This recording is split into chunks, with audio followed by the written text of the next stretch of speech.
de cette session d'information du soir, nous parlerons de la formation théorique sur l'usage de la plateforme Yaris en mer au large des côtes gabonaises ce vendredi 29 avril 2022 à l'hôtel Le Boulevard. Une formation initiée par l'offre des Nations Unies contre la drogue et le crime, cofinancée par l'Union européenne.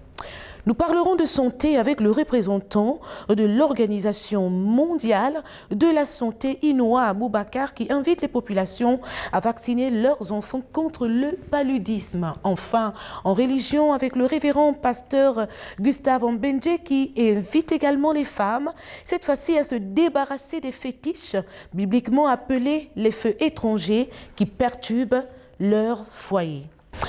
Mesdames et messieurs, bonsoir. On débute ce journal. Nous parlons de formation théorique sur l'usage de la plateforme Yaris en mer au large des côtes gabonaises ce vendredi 29 avril 2022 à l'hôtel Le Boulevard. Une rencontre qui rentre dans le cadre du programme d'appui à la stratégie de sûreté et de sécurité maritime en Afrique centrale, PASMAR, cofinancé par l'Union européenne. Il faut le dire également qu'elle a été initiée par l'Office des Nations Unies contre la drogue et le crime. Reportage, les images sont de Floris Mapango. Formation théorique de l'Office des Nations Unies contre la drogue et le crime sur les techniques de collecte de preuves et l'utilisation de la plateforme Yaris, suivi d'un exercice opérationnel en mer au large des côtes gabonaises. Cette rencontre, qui concerne la police maritime, la gendarmerie maritime, puis la marine nationale, s'est tenue ce vendredi 29 avril 2022 à l'hôtel Le Boulevard. Elle rentre dans le cadre du programme d'appui à la stratégie et sûreté et de sécurité maritime en Afrique centrale, PASMAR, financé par l'Union européenne au bénéfice de la communauté économique des États de l'Afrique centrale. Alious Sall dévoile ici l'importance de cette formation. Donc, ce programme cofinancé par l'Union européenne vient renforcer le dispositif mis en place dans le golfe de Guinée pour combattre la criminalité maritime. Et c'est à cet effet précis que dans le cadre de la présence maritime coordonnée des États membres de l'Union européenne que nous avons le plaisir aujourd'hui de bénéficier de l'appui de l'Espagne à travers sa marine nationale par le truchement du bateau Serviola qui est dans les eaux gabonaises depuis le 24 avril 2022. Les différents corps habillés maritimes ont vu d'augmenter leur performance dans l'exercice de leurs tâches en mer, bénéficient au cours de cette formation des théories leur permettant d'être de plus en plus efficaces. Cependant, cette activité sera l'occasion de tester les procédures de mobilisation établies sur la base des images satellitaires fournies par la plateforme Yaris. C'est ainsi qu'Alious Sall dévoile les objectifs de ce programme. Cela démontre un double objectif de ce programme. L'adaptation des textes législatifs pour que tous les pays bénéficiaires puissent, dans leur dispositif, dans leur juridiction nationale, puissent avoir la compétence universelle qui leur permettra de connaître des cas d'actes de piraterie. L'autre objectif, bien entendu, c'est de renforcer la capacité de tous les acteurs impliqués dans la problématique de la piraterie et de la criminalité maritime. Cet exercice permettra également aux organisations déployées sur le terrain de travailler ensemble pour identifier les meilleures pratiques. L'exercice qui se déroulera demain, un exercice opérationnel dont l'objectif est de renforcer la capacité des officiers de police judiciaire à disposer des techniques et les outils nécessaires quand il s'agit de mener des opérations maritimes, plus précisément quand il y a d'actes de piraterie ou autres actes illicites commis en mer.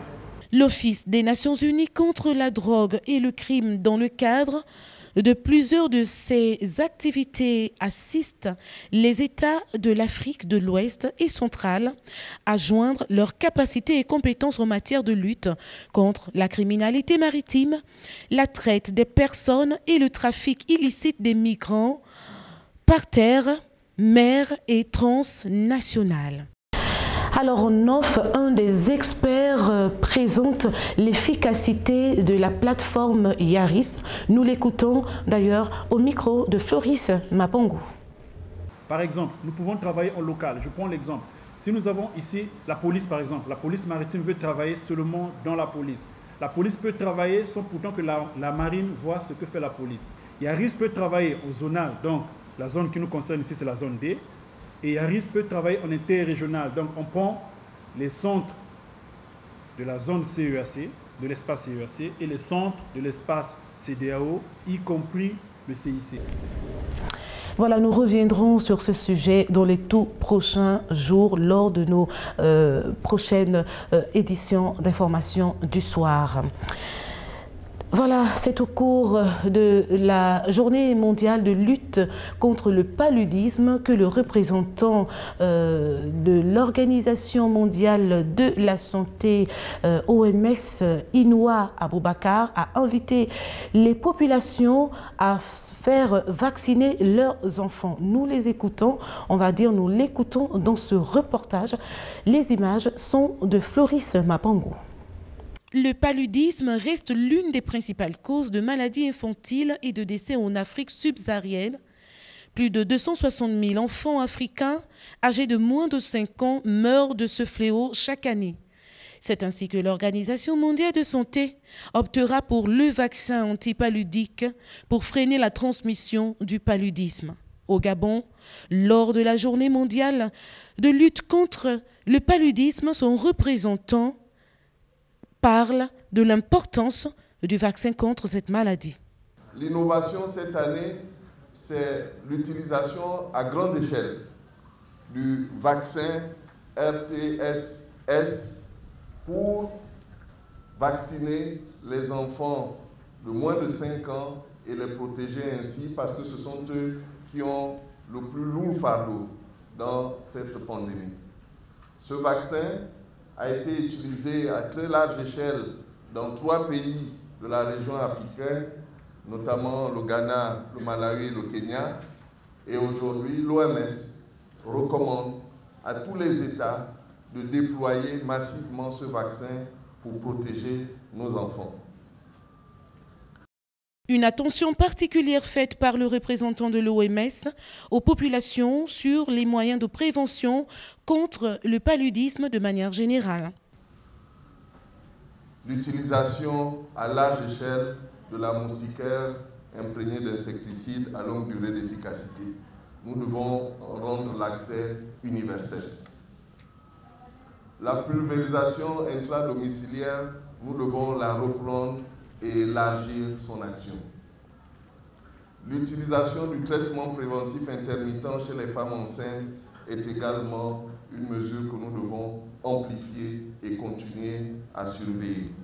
Pour se mettre à l'abri du paludisme, il serait judicieux que les campagnes de sensibilisation se fassent de manière régulière chez les femmes enceintes sur l'importance du traitement préventif intermittent TPI, et également chez les populations sur l'importance de la vaccination des enfants, puis sur la nécessité du déparasitage. Par ailleurs, les autorités gabonaises devraient affecter des équipes de nettoyage sur le terrain pour l'assainissement des quartiers truffés des moustiques et des eaux usées. Nous restons en santé pour parler de la césarienne pratiquée dans les structures hospitalières. Elle devient une problématique dans la société. Certaines mères de famille dans la ville d'ailleurs redoutent cette option qui fait couler beaucoup d'encre et de salive. Nous les écoutons dans ce reportage. Les images sont de Floris Mapango. La pratique de la césarienne au milieu médical devient récurrente et inquiète présentement les riverains. Dans les années précédentes, malgré les complications que la femme en travail pouvait ressentir, les médecins faisaient tout le possible pour que celle-ci accouche par voie basse et dans des meilleures conditions. Aujourd'hui, le contraire de cette observation fait réagir des mères de famille qui, pour certaines, pensent que cette pratique est une énigme spirituelle. En revanche, d'autres affirment que c'est une affaire de négligence dans le secteur de la médecine. Il y a plusieurs changements dans ce monde maintenant. Tout ça là, c'est mystique. Parce que Dieu n'a pas envoyé l'homme sur terre pour avoir des difficultés. Il nous a créés à son image et à sa ressemblance et que nous devons bénéficier de ces bienfaits sur terre.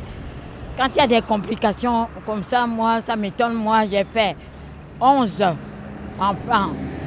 Bon, 9 accouchements normaux, hein, mais sans difficulté.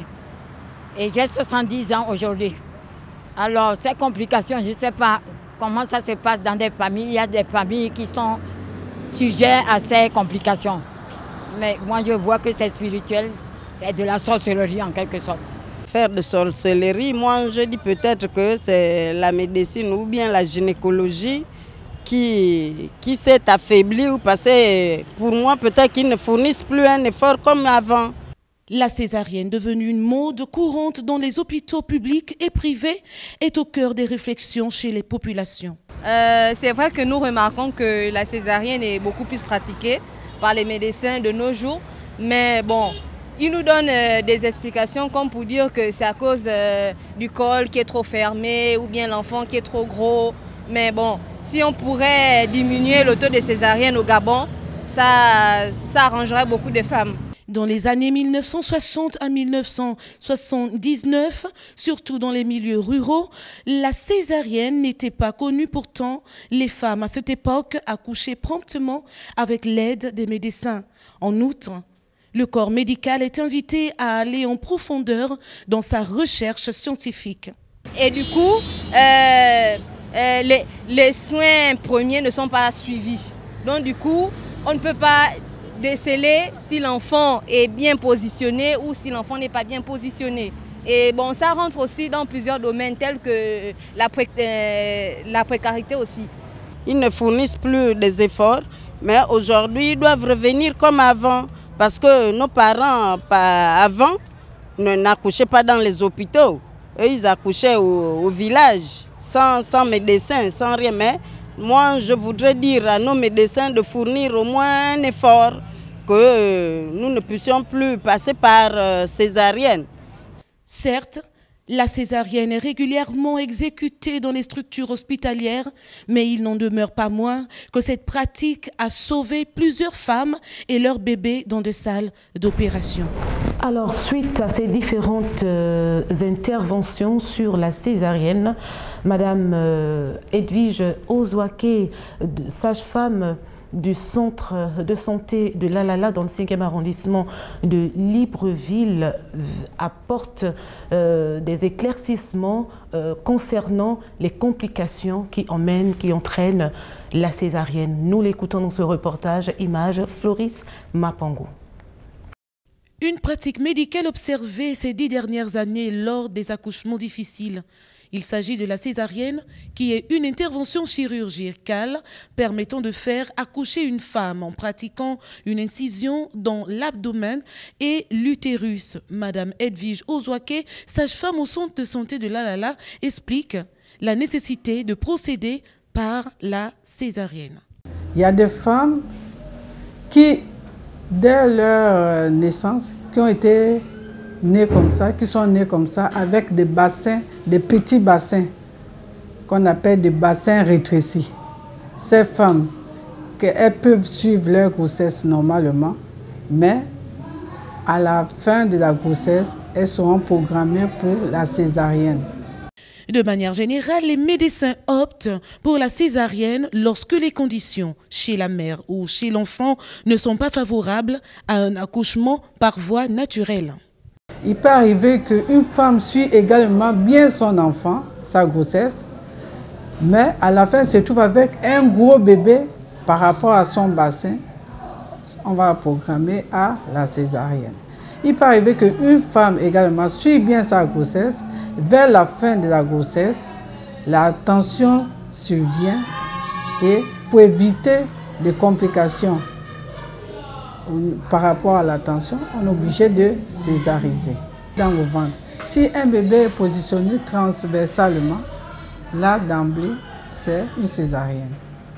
Mais maintenant, si on a un gros bébé qui vient par les pieds ou par les fesses, un gros bébé, là, on peut aussi, pour éviter la souffrance du bébé ou la fatigue, la mort même de la maman, on peut faire une césarienne.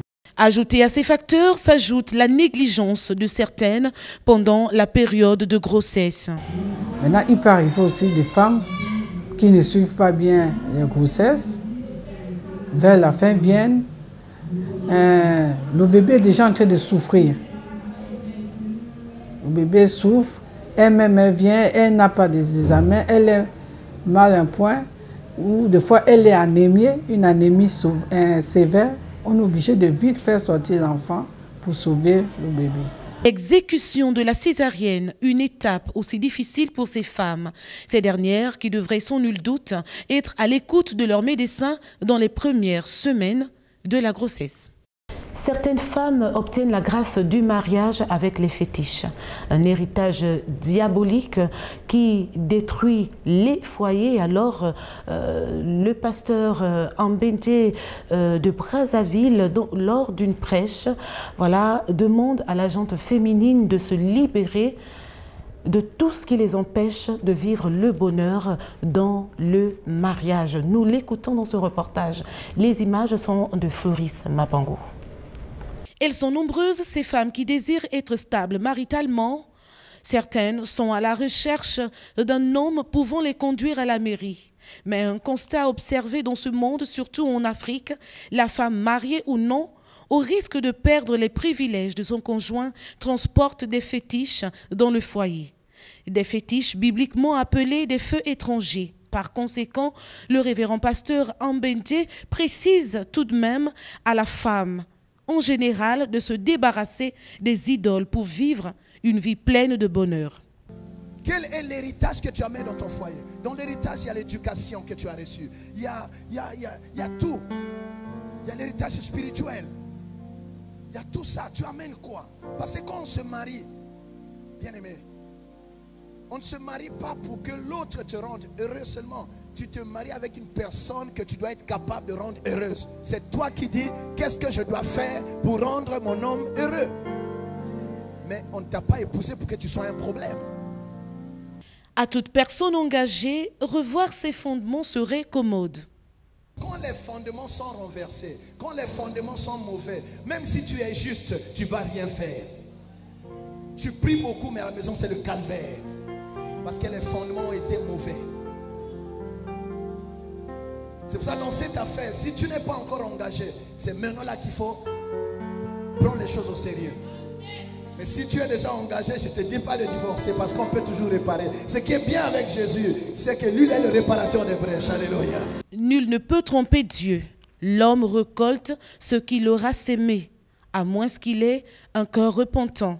Les feux étrangers dans le mariage semblent marcher pour un temps. Or, la volonté de Christ, c'est que les deux partenaires terminent en beauté selon les Écritures, que ces conseils donnés par l'homme de Dieu ne tombent pas aux oreilles des sourds. Nous restons toujours en religion pour parler cette fois-ci d'Alphonse Guimba, leader fondateur de l'église du Centre d'adoration Hermon Libreville, qui invite les populations, les âmes du Seigneur ou encore les fidèles à aimer le Seigneur Jésus-Christ de Nazareth de tout leur cœur. Nous l'écoutons dans ce reportage. Les images sont de Boris Mikolo. S'accrocher au Seigneur de toutes ses pensées, une parole biblique qui s'adresse directement à tout être vivant sur la terre. En effet, les personnes terrestres se sont accommodées aux dieux étrangers et aux folies de ce monde. Cependant, ces dernières devraient tout de même revenir à l'Éternel. Des propos tenus par le serviteur de Christ qui a le mandat d'attirer les nations tout entières au Seigneur Jésus. Ceux qui vous ont menti en disant Dieu va vous bénir, quel que soit ce que tu fais, ce sont des bandits, ce sont des escrocs. Ma Bible dit, tu aimeras le Seigneur ton Dieu. 1. de tout ton cœur. 2, de toute ton âme. 3, de toute ta pensée. Et 4, de toutes tes forces. Tant que tu n'as pas atteint cette dimension, Dieu n'est pas obligé d'accomplir la prophétie. Entre la volonté parfaite et la permissive, la plus sollicitée est celle qui tend à la perfection, car elle permet par la grâce du Tout-Puissant de conquérir ce qui a été perdu en un laps de temps.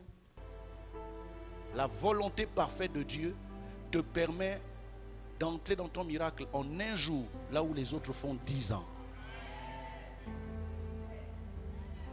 Sans protocole, sans rendez-vous. La sincérité avec le Tout-Puissant rend excellent. Des enseignements sont donnés et permettent aux uns et aux autres d'acquérir la maturité aussi bien physique que spirituelle. Aux fidèles de Christ de mettre à profit ces différentes prêches qui connectent au ciel. Point final à cette principale édition d'Information du soir, mais avant de nous séparer, le rappel des titres. Nous avons parlé de formation théorique sur l'usage de la plateforme Yaris en mer au large des côtes gabonaises. Ce vendredi 29 avril 2022 à l'hôtel Le Boulevard. Une formation initiée par l'Office des Nations Unies contre la drogue et le crime, cofinancée par l'Union européenne. Nous avons aussi parlé de santé avec le représentant de l'Organisation mondiale de la santé, Inoua Boubacar, qui invite les populations à vacciner leurs enfants contre le paludisme. Enfin, en religion, avec le révérend pasteur Gustave Mbenje, qui a aussi invité les femmes à se débarrasser des fétiches bibliquement appelés les feux étrangers qui perturbent leur foyer. Merci à Boris Mikolo et Floris Mapangou, les personnes qui m'ont accompagné pour vous servir tout au long de cette semaine lors des différentes éditions d'Information du soir. Nous nous verrons certainement la semaine prochaine, s'il plaît à Dieu. Au revoir.